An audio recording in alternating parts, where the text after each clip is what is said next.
आज विज्ञान क्लास को तुम मान को स्वागत। आज आम अंतर्जातीय विद्युत संकेत संस्था एवं परिवाही और अपरिवाही पदार्थ विषय आलोचना करिबा। आमे पूर्व क्लास रे विद्युत उपकरणर संकेत को व्यवहार करी विद्युत परिपथर चित्र आंकिथिले। पिला माने आस ताहाकू आउ थरे मने पकेइबा। एबे तुम स्क्रीन रे देखा जाउथिबो विद्युत परिपथ को लक्ष्य कर। एथिरे कौन देखुच? गोटे बैटरी, बल्ब, दुईटी ड्राइंग पिन एवं गोटे सेफ्टी पिन को व्यवहार करी विद्युत परिपथ तैयारी करा जाइछि। अच्छा पिला माने तुम मानकर मने थिबो एठारे सेफ्टी पिन रो काम कोन? ठीक उत्तर, सेफ्टी पिन एठारे गोटे स्विच भली काम करुछि। जेतेबेले सेफ्टी पिन टी अन्य पिन ठारे अलगा होई रहिछि, जेमती तो माने चित्र रे देखुच रास्ता विच्छिन्न होई जाइछि, तेणु विद्युत स्रोत बा करेंट बैटरी रो युक्त अग्र रु बाहरी विजुक्त अग्र रे पहुँची पारु नाही आउ बल्ब टी जळु नाही। एहाकू आमे खोला परिपथ बा ओपन सर्किट कहि थाउ। किंतु जेतेबेले आमे सेफ्टी पिन को जोड़ी देबा, विद्युत स्रोत बा करेंट बैटरी रो युक्त अग्र रु बाहरी विजुक्त अग्र रे पहुँची बारु बल्ब टी जळुछि। एही परिपथ को मुदित परिपथ बा क्लोज सर्किट कहा जाए। बुझलो तो समस्ते? आमे पूर्व क्लास रे एही विषय रे आलोचना करिथिले। आमे मध्य पूर्व क्लास रे आलोचना करथिले जे जदि एही परिपथ को खाता रे आंकिबा को कहा जाए, तेबे तुमे माने कोन करिवो? तुमे माने कोन प्रकृत बैटरी, बल्ब एवं सेफ्टी पिन तो छवि आंकिबो? ताहा तो बहुत समय नबो आउ समस्ते समान छवि आंकी परिबे नाही। सेथि पई विद्युत उपकरणर संकेत को व्यवहार करी परिपथ चित्र आंकी पारिबा। एही चित्रटी को देख। यह होची एक छोट विद्युत परिपथ। एबे एही चित्र को ध्यान दियो। यह होची हमर एही सेफ्टी पिन थिबा परिपथर चित्र।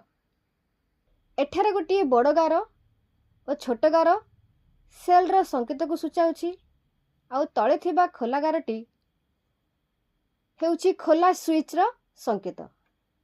ऊपरे बल्ब रो संकेत एवं सीधा गार गुडी कहला तार रो संकेत। एही संकेत को व्यवहार करी सहजरे परिपथ चित्र आंकी पारुछे। तेणु पिला माने आज ठारू तुम माने जेते बेले भी परिपथ चित्र आंकीबो, एही परी संकेत गुडी को व्यवहार करी सहजरे बड़ बड़ विद्युत परिपथर चित्र आंकन करि परिबो। पिला माने आमे तो विभिन्न संकेत व्यवहार करी परिपथ आंकिबा शिखि गले, किंतु तुम मन रे केबे एई प्रश्न आसीछि कि आमे जे संकेत गुडी को एबे शिखिले ताहा किए तयारी कला? आमे कोन निज इच्छा रे जे कोन चित्र को संकेत भाव रे नै परिबा कि? ना, बिल्कुल नुहे। आमे निज इच्छा रे जे कोन सी चित्र आंकी परिबा नाही। तेबे आकू किए स्थिर करे? पृथ्वीर बड़ बड़ वैज्ञानिक और इंजीनियर्स माने मिसी एकाठी एही मानक संकेत बा स्टैंडर्ड सिंबल्स सृष्टि करिसंती। आउ सेमानकर किछि अंतर्जातीय संस्था अछि, जेपरि कि अंतर्जातीय इलेक्ट्रोटेक्निकल आयोग बा IEC, इलेक्ट्रिकल और इलेक्ट्रॉनिक इंजीनियर्स मानक अनुष्ठान बा IEE, अमेरिकीय जातीय स्टैंडर्ड अनुष्ठान बा ANSI। किंतु एबे तुमे माने भाबुथिबो से माने एमिति काहेकि कले? एका प्रकार संकेत काहेकि दरकार? टिके चिंता कर तो। जदि आमे आम ओडिसा रे गोटे प्रकार संकेत आंकिबा आउ अमेरिका किंबा जापान रे थिबा पिला माने ଅନ୍ୟ କୌଣସି ପ୍ରକାର ସଂକେତ ଆଙ୍କିବେ ତେବେ କ'ଣ ହେବ? କେହି କାହାର ବିଜ୍ଞାନ ବହି ବା ପ୍ରୋଜେକ୍ଟ ବୁଝିପାରିବେ ନାହିଁ। ଠିକ୍ କି ନୁହେଁ ପିଲାମାନେ? ଆମେ କାହାରି ପ୍ରୋଜେକ୍ଟ ବୁଝିପାରିବୁ ନାହିଁ। ସେଥିପାଇଁ ଏହି ବଡ଼ ବଡ଼ ସଂସ୍ଥାମାନେ ଗୋଟିଏ ନିୟମ କଲେ ଯେ ସମଗ୍ର ପୃଥିବୀରେ ବିଭିନ୍ନ ଦେଶ ଓ ଶିଳ୍ପ ଅନୁଷ୍ଠାନ କେବଳ ଏହି ଏକା ପ୍ରକାରର ସଂକେତ ହିଁ ବ୍ୟବହାର କରିବେ। ଆଚ୍ଛା, ଏହାର ଫାଇଦା କ'ଣ ହେଲା ପିଲାମାନେ? ଏହାଦ୍ୱାରା ସାରା ବିଶ୍ୱରେ ବିଜ୍ଞାନ ଓ ଇଞ୍ଜିନିୟରିଂ ପଢ଼ିବା ଏବଂ ବୁଝିବା ସମସ୍ତଙ୍କ ପାଇଁ ବହୁତ ସହଜ ହୋଇଗଲା। ତୁମେମାନେ ଆଜି ଯେଉଁ ଚିତ୍ର ଆଙ୍କିଲ, ପୃଥିବୀର ଯେକୌଣସି କୋଣରେ ଥିବା ବୈଜ୍ଞାନିକ ଏହି ଚିତ୍ରକୁ ଦେଖି ସହଜରେ ବୁଝିଯିବେ ଓ ତୁମେ କେଉଁ ପରିପଥ ତିଆରି କରିଛ ସେମାନେ ଜାଣିପାରିବେ। ଆଚ୍ଛା ପିଲାମାନେ, ଆସ ଆମେ ଆଉ ଏକ କଥା ଜାଣିବା। ବିଦ୍ୟୁତ୍ ପରିବାହୀ ଓ ବିଦ୍ୟୁତ୍ ରୋଧୀ ବା ଅପରିବାହୀ ପଦାର୍ଥ ବିଷୟରେ। ପିଲାମାନେ, ଆମେ ସମସ୍ତେ ଜାଣୁ ଯେ ଅନ୍ଧାରରେ ଆମକୁ କିଛି ଦେଖାଯାଏ ନାହିଁ, କିନ୍ତୁ ଏହି ଟର୍ଚ୍ଚଟିକୁ ଦେଖ, ଏହା ଆମକୁ ଅନ୍ଧାରରେ ଆଲୋକ ଦିଏ। ତୁମେ ଜାଣିଛ ଏହି ଟର୍ଚ୍ଚ ଭିତରେ କ'ଣ ଅଛି? ଏହା ମଧ୍ୟରେ ବ୍ୟାଟେରୀ ବା ସେଲ୍ ଏବଂ ବଲ୍ବ ଅଛି, ଯାହା ତାର ସାହାଯ୍ୟରେ ବ୍ୟାଟେରୀରୁ କରେଣ୍ଟ ଯାଇ ବଲ୍ବକୁ ଜଳାଉଛି। ଏବେ ପିଲାମାନେ ତମ ସ୍କ୍ରିନରେ ଦେଖ, ତୁମରି ଭଳି ଦୁଇ ଜଣ ସାଙ୍ଗ ମନରେ କିଛି ପ୍ରଶ୍ନ ଉଙ୍କି ମାରୁଛି। ପ୍ରଥମ ପ୍ରଶ୍ନ ହେଉଛି, ବୈଦ୍ୟୁତିକ ପରିପଥ ପାଇଁ ଆମେ କାହିଁକି କେବଳ ଧାତବ ତାର ବ୍ୟବହାର କରୁ? ଆଉ ଦ୍ୱିତୀୟ ପ୍ରଶ୍ନଟି ହେଲା, ବିଦ୍ୟୁତ୍ ତାର ଗୁଡ଼ିକ କାହିଁକି ପ୍ଲାଷ୍ଟିକ୍ ବା ରବର ଆବରଣ ଦିଆଯାଇଥାଏ? କ'ଣ ତୁମ ମନରେ ମଧ୍ୟ ଏଇଭଳି ପ୍ରଶ୍ନ ଉଙ୍କି ମାରୁଛି କି?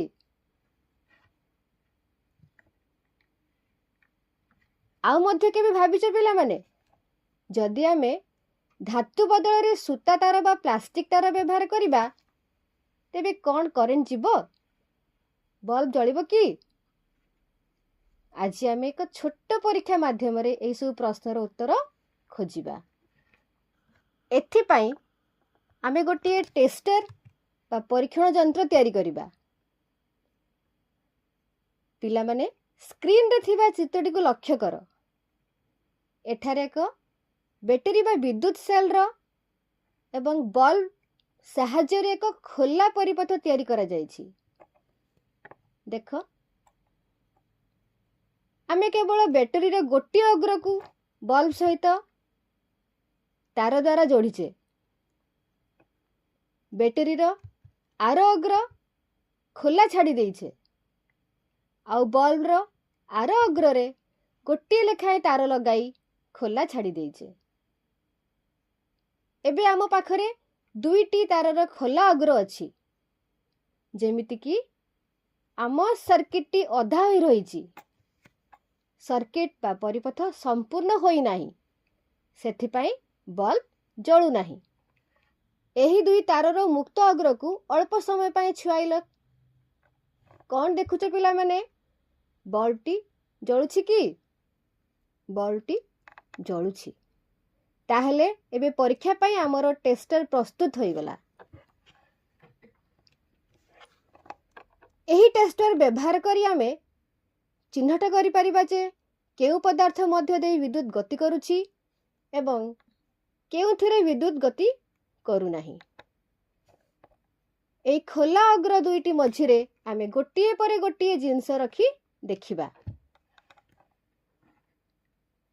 ଉଦାହରଣ ସ୍ୱରୂପ ପିଲାମାନେ ଚିତ୍ରକୁ ଦେଖ, ଆମେ ସେଠାରେ ଗୋଟିଏ ଷ୍ଟିଲ୍ ଚାମଚ ରଖିଲେ ବଲ୍ବ ଜଳିଲା କି ନାହିଁ? ହଁ ପିଲାମାନେ, ବଲ୍ବ ଜଳିଲା, କାରଣ ଷ୍ଟିଲ୍ ହେଉଛି ଗୋଟିଏ ଧାତୁ ଏବଂ ଏହି ପଦାର୍ଥ ମଧ୍ୟ ଦେଇ ବିଦ୍ୟୁତ୍ ଗତି କରୁଛି। ଯଦି ଆମେ ଏଠାରେ ପ୍ଲାଷ୍ଟିକ୍ କିମ୍ବା ରବର ରଖିବା, ତେବେ ବଲ୍ବ ଆଦୌ ଜଳିବ ନାହିଁ, କାରଣ ପ୍ଲାଷ୍ଟିକ୍ କିମ୍ବା ରବର ମଧ୍ୟ ଦେଇ ବିଦ୍ୟୁତ୍ ଗତି କରୁନାହିଁ।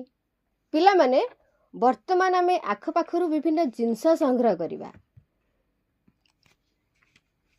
ଯେପରିକି ଗୋଟିଏ ଧାତବ ଚାମଚ, ପ୍ଲାଷ୍ଟିକ ସ୍କେଲ, ମୁଦ୍ରା, ରବର, କାଚ ଚୁଡ଼ି, ଧାତବ ଚାବିକାଠି, କାଠ ବାଡ଼ି, ମହମବତୀ, କାଗଜ ଏବଂ ପେନସିଲ ସୀସା। ଆମେ ପ୍ରତ୍ୟେକ ଜିନିଷକୁ ଗୋଟି ଗୋଟି କରି ଆଣିବା ଏବଂ ଆମ ଟେଷ୍ଟର ସେହି 2ଟି ଖୋଲା ତାର ମଝିରେ ଲଗାଇବା।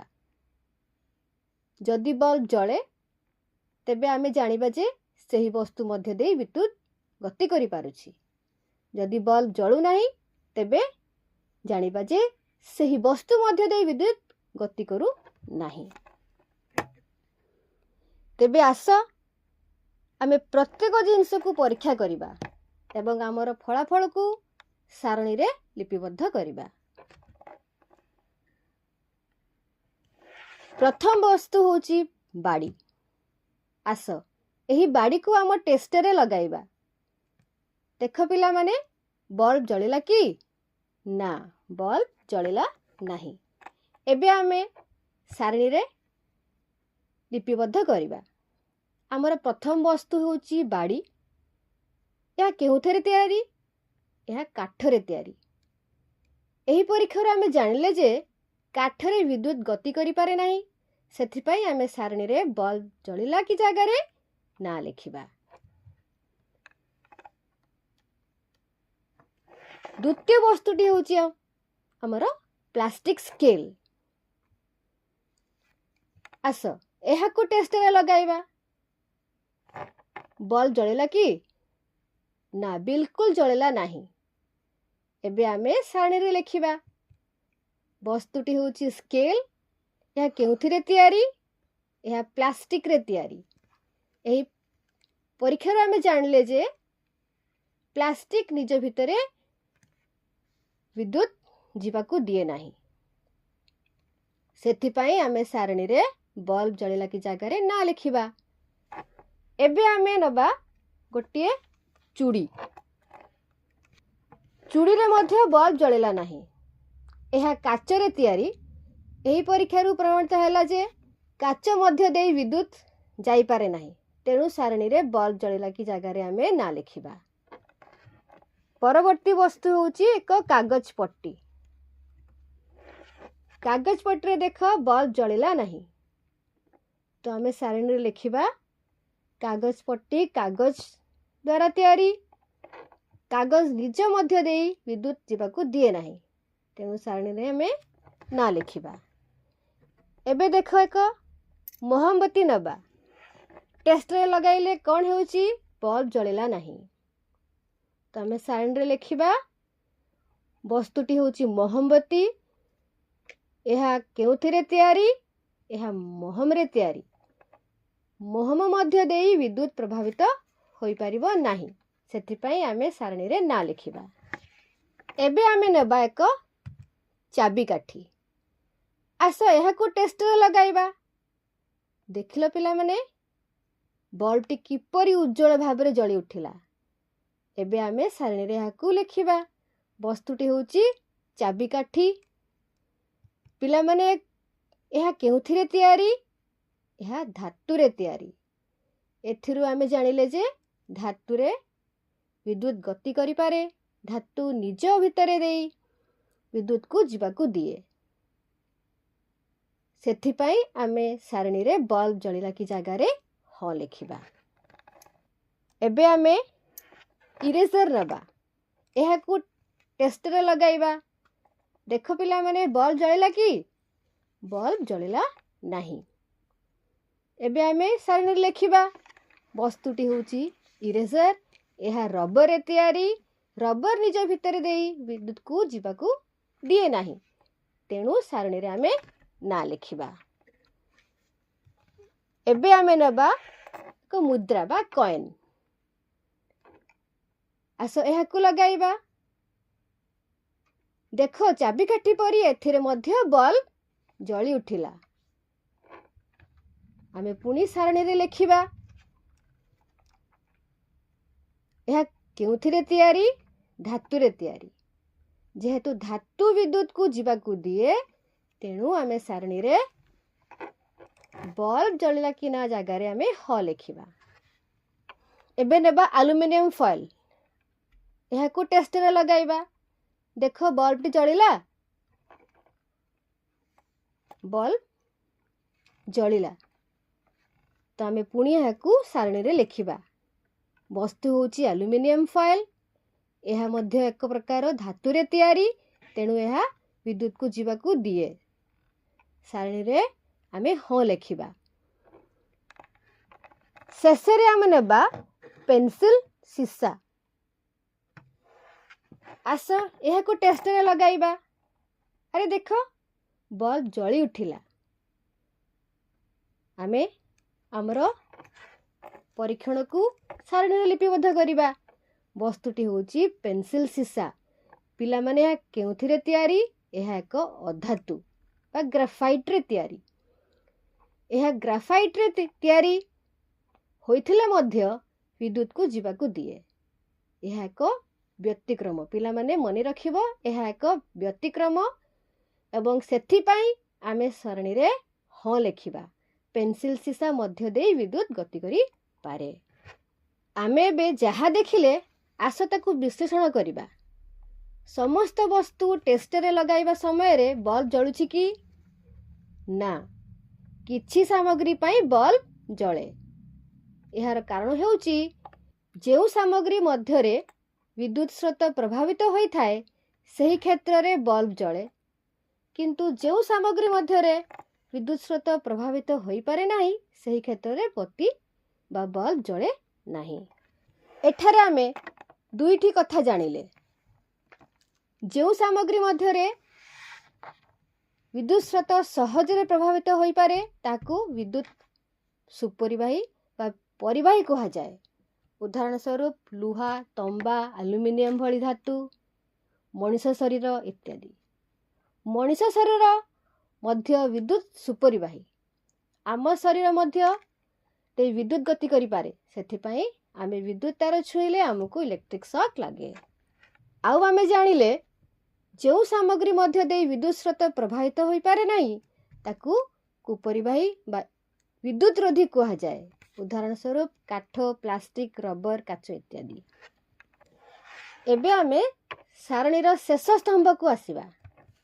सेठारे आमे ई सिद्धांत पाइले जे काठ बाड़ी, प्लास्टिक स्केल, काच चूड़ी, कागज पट्टी, मोहम्बती, रबर हेला कुपरिवाही बा विद्युत रोधी। एगुड़ी को आमे इन्सुलेटर मध्य कहि थाउ। एही सबु वस्तु मध्य दे विद्युत स्रोत प्रभावित होई पारे नाही, किंतु धातु रे तैयारी चाबिकाठी, मुद्रा, एल्युमिनियम फॉइल और पेंसिल सीसा मध्य दे विद्युत स्रोत प्रभावित होई पारे। तेणु एगुड़ी कहला विद्युत सुपरिवाही बा परिवाही। एगुड़ी को आमे कंडक्टर्स मध्य कहि थाउ। पिला माने क्लास आरंभ रे आम मनरे दुईटी प्रश्न थिला, मने अछि तो? मु भाबुची एबे परीक्षा गुडी करिबा परे तुमे माने निश्चय ताहार उत्तर पाई जाइथिबो। आमर प्रथम प्रश्न थिला वैद्युतिक परिपथ बा इलेक्ट्रिक सर्किट पाई आमे काहेकि केवल धातव तार व्यवहार करू? टिके भाबिलो देखि जदि आमे धातु बदले सूता तार बा प्लास्टिक तार व्यवहार करिबा तेबे कोन करेंट जीवो? बल्ब जलिबो कि? बिल्कुल नहीं। आमे ही परीक्षारू स्पष्ट भाबरे देखिले जे विद्युत सबु जिनिस मध्यरे गति करि पारे नाही। जो पदार्थ मध्य देई विद्युत स्रोत सहजरे गति करि पारे ताकू विद्युत परिवाही बा कंडक्टर्स कहा जाए। जेहेतु धातु गुड़िक उत्तम विद्युत परिवाही सेथिपाई तार तैयारी करिबा पाई केवल धातु व्यवहार करा जाय थाए। जदि आमे सूतार तार करिबा तेबे करेंट जीव नाही। एबे आसीबा हमर द्वितीय प्रश्न को। तार उपरे प्लास्टिक बा रबर आवरण काहेकि थाए? आमे ही परीक्षारू देखिले जे प्लास्टिक एवं रबर मध्य देई विद्युत गति करि पारे नाही। जेउ पदार्थ मध्य देई विद्युत गति करि पारे नाही एगुड़िक विद्युत रोधी किंबा अपरिवाही बा इन्सुलेटर्स कहुए। तेणु भितरे थिबा धातव तार दे विद्युत जाउथिले मध्य बाहर थिबा प्लास्टिक किंबा रबर आवरण आमको इलेक्ट्रिक शॉक रु रक्षा करिथाए। आमको सुरक्षा देबा पाई ही तार उपरे प्लास्टिक बा रबर कभर दिया जाइथाए। पिला माने आज तुम माने बहुत किछि सिखिलो। आज पाई एतिकी। आज क्लास को आमे एठा रखिबा। आशा करूछि तुमको आज किछि नुआ कथा सिखिबा को मिलथिबो। आमे परवर्ती क्लास रे पुणी किछि नुआ कथा सिखिबा। धन्यवाद। खुशी रे सिखिबा समस्तंकर अधिकार। नमस्कार।